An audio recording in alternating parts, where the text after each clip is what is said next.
Hello అండి, అందరికీ నమస్తే అండి. Welcome back to my channel అండి. సో ఇది నిన్న సాయంత్రం పెట్టాలండి అసలు వీడియో లెక్క అయితే, కాకపోతే నిన్న సాయంత్రం కుదరలేదనమాట. అందుకని ఈరోజు మార్నింగ్ అయితే పెడతాం జరుగుతుందనమాట. నిన్న మన ఛానల్లో బీరకాయ రోటి పచ్చడి వీడియో అయితే అప్లోడ్ చేయడం జరిగిందనమాట అండి. చూడని వాళ్ళు ఉంటే చూడండి. అస్సలు నిజంగా టేస్ట్ అయితే ఉందండి, అసలు అమృతం లాగా ఉందండి, అసలు అంత బాగుందనమాట.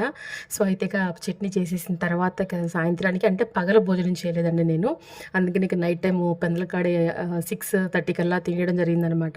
సో అయితే వేడిగా అన్నం అయితే వండుకొని మనం చేసుకున్న బీరకాయ రోటి పచ్చడి అయితే వేసుకొని ప్లేట్లో చక్కగా ఆమ్లెట్ అయితే వేసుకొని, అంటే పొద్దున్న నేను బంగాళదుంప టమాటా పులుసు అయితే వేసాను, ఇక అదైతే వేసుకోలేదండి. అచ్చంగా నేను చట్నీతో తిందామని చెప్పేసి అని ఇక అయితే ఆమ్లెట్ కూడా వేసేసుకొని చక్కగా ప్లేట్లో అయితే పెట్టేసేసుకొని వెళ్ళి ఫస్ట్ అసలు కలుపుకొని తింటే ఉందండి.